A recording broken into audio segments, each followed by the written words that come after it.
गरुड़ पुराण के अनुसार मांस खाना पुण्य है या पाप, क्या कहता है हिंदू धर्म? मित्रों, हम आपका स्वागत करते हैं। वैसे तो भोजन में हम क्या खाएं और क्या नहीं खाना चाहिए ये लोगों का व्यक्तिगत फैसला होता है। लेकिन यहाँ हिंदू धर्म में कुछ लोग मांसाहार को निषिद्ध मानते हैं, वहीं उनमें से काई लोग मांसाहार को काटकर और मारकर खाते हैं। आज भी ये कार्य हमें कई जगहों पर मिलता है। एक और मांसाहार का ग्रहण करने वाले लोग शाकाहारी खाने वाले लोग को घास पूछ वाले लोग बताते हैं, और दूसरी ओर देखें तो शाकाहारी खाने वाले लोग वह मांसाहारी खाने वाले लोगों को जानवरों पर अत्याचार करने वाले लोग मानते हैं। लेकिन मित्रों, आप आंख बंद कर आप किसी बात को आप मानना नहीं है, और ये लक्षण बुद्धिमान लोगों के ये लक्षण नहीं होना चाहिए। इसलिए दोस्तों, जानते हैं कि हिंदू धर्म ग्रंथों में शाकाहारी और मांसाहारी उन दोनों में कौन सा आहार उत्तम माना गया है। हिंदू धर्म में मांस खाना माना है कि नहीं, इस बात को लेकर कई लोग के मन में शंका होती है। इसका कारण कुछ लोगों के मन में वेदों के विषय कुछ प्रकार की शंका पैदा होती है, जिनके वजह से वह समझते हैं कि वेदों में मांसाहार का विधान लिखा गया हुआ है। लेकिन मित्रों, ये आपका भ्रम है। मांस खाना पुण्य है या पाप, जानिए। वेद और पुराण हिंदू धर्म के मुख्य ग्रंथ है, जिसमें वेदों का सार उपनिषद है और उपनिषदों का सार श्रीमद् भागवत गीता है। वेदों में पशु हत्या पाप माना गया है और मांस खाने के संबंध में स्पष्ट किया गया है कि मांस नहीं खाना है। इतना ही बल्कि कुछ प्राणियों के मांस खाने का उपचार भी उसमें लिखा गया है। यजुर्वेद में कहा गया है कि मनुष्यों को परमात्मा को सभी गई रचनाओं से मनुष्य को अपने आत्मासमान मानना चाहिए। जैसे पानों को चाहते हैं वैसे ही दूसरों का हित करना चाहिए, और जिस तरह आप अपना बहुत अच्छी तरह से आप अपना ख्याल रख पाते हो वैसा ही हमें दूसरे प्राणी और जीव जंतु का ख्याल रखना चाहिए। वैसी ही अर्थवेद में कहा गया है कि ये मनुष्य तुम चावल, गेहूं, दाल आदि आहार के रूप में तुम ग्रहण करते हो, वही तुम्हारे लिए वही उत्तम माना गया है। तुम कभी भी नर या प्राणी का हिंसा मत करो। वही बात ऋग्वेद में बताया गया है कि गाय जगत की माता है और उनकी रक्षा करने की ही समाज की उन्नति है। मनुष्यों को इसमान सभी प्राणियों की रक्षा अपने जीवन से ज्यादा करनी चाहिए। इस भागवत गीता में मांस खाने आया नहीं खाने की वजह की बात आए 3 चरणों में उस बात को विभाजित किया गया है, जिसमें सत्व, रजव और तमस को इन तीनों में मांस का उल्लेख किया गया है। गीता के अनुसार अन्न से ही आपके मन के विचार बनते हैं। जो मनुष्य सात्विक का भोजन करता है उसकी सोच भी सात्विक रहती है। मांस और मदिरा की जैसी चिंजे तामसिक भोजन कहा जाता है। इस तरह का भोजन करने वाले लोग अक्सर कुकर्म, रोगी, एक दर्दी की तरह रहना, दुखी और सदैव के लिए आलसी बन जाते हैं। गीता के अनुसार सात्विक भोजन करने वाले लोग की उम्र बढ़ती है और उसका आयु को लंबा कर देता है, और उनका मन को स्वस्थ और तंदुरुस्त रखने के लिए बहुत ही अच्छा होता है, जिस कारण वह बल बुद्धि और आयु को बढ़ाने में हमें इस हिंदू की तरह हमें शाकाहारी का भोजन खाना चाहिए। ठीक वैसे ही गरुड़ पुराण में बताया है कि जिसमें हमें श्री कृष्ण की एक कथा का वर्णन मिलता है। गरुड़ पुराण के अनुसार इस कथानुसार मांस खाना पुण्य है, ये बात को लेकर भगवान श्री कृष्ण की कथा। बचपन में एक दिन श्री कृष्ण तब यमुना किनारे पर एक पाई पेड़ के नीचे एक दिन बांसुरी बाजा रहे थे। ठीक उसी समय पर उसके पास एक हिरन दौड़ता हुआ हिरण आया था और उयांग के पीछे जाकर वह चुप गया था। तब हिरन बहुत डरा हुआ था। तब श्री कृष्ण ने हिरण के माथा पर हाथ हिलाया और तब हिरन को पूछा, क्या बात है हिरण, तुम बड़ा घबरा कर यहाँ पर आ गए। तभी वहां पर एक शिकारी वहां आ गया।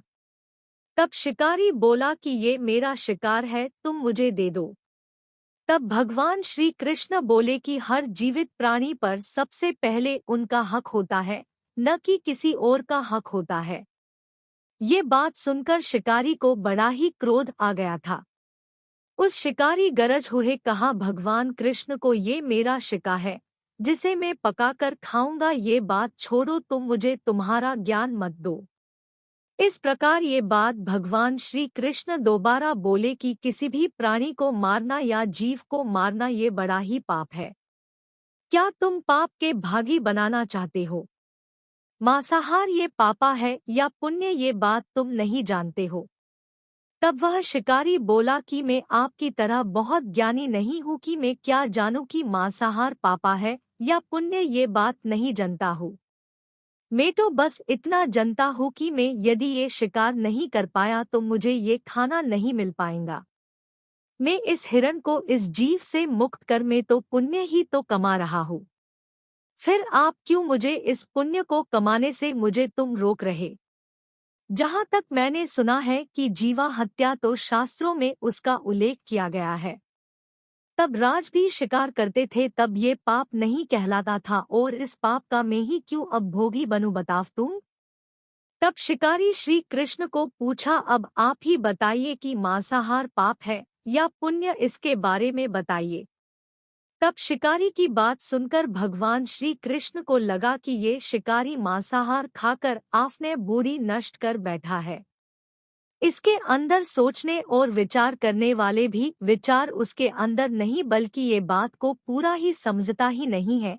इसलिए इस शिकारी का ये बात बहुत अच्छी तरह से समझाई। तब भगवान श्री कृष्ण को एक कथा सुनते हैं कि एक बार मगध में अकाल के वजह से खेतों में अन्न का उत्पादन कम हो गया था। तब वहां के राजा को बहुत चिंता करने लगे और मन में ही मन में सोचते रहे कि इस समस्या का निदान योगी रीत से नहीं हुआ है तो ये कोठार के बहरे हुए अनाज भी कम हो जाएगा और इसके बाद संकट और भी संकट बढ़ जाएगा। इस समस्या का हल करने के लिए राजा ने मंत्री एवं सभी राजदरबारी और मंत्रिपरिषद में राजदरबार में सभी को बुलाया और ये बात सभी को पूछा कि इस राजी में इस भूखमरों की समस्या का इलाज करने के लिए हम क्या करें। ये बात सुनकर सभी मंत्रीगण सोचते रहे, यदि हम चावल गेहूं को उगाने के लिए हमें बहुत ही श्रम करना पड़ता है और उसमें भी समय काफी ज्यादा लगता है, ऐसे में राजा कोई भी सस्ता नहीं हो सकता है। तभी शिकरा करने वाले एक मंत्री ने खड़े हुए कहा कि करने वाले महाराज ने कहा कि सबसे आसान तरीका मांसाहारी है, ये धन की खर्चा नहीं करता है होगा और आपको समय भी बर्बाद नहीं होगा। इस बात को लेकर सबका समर्थन मिलता है।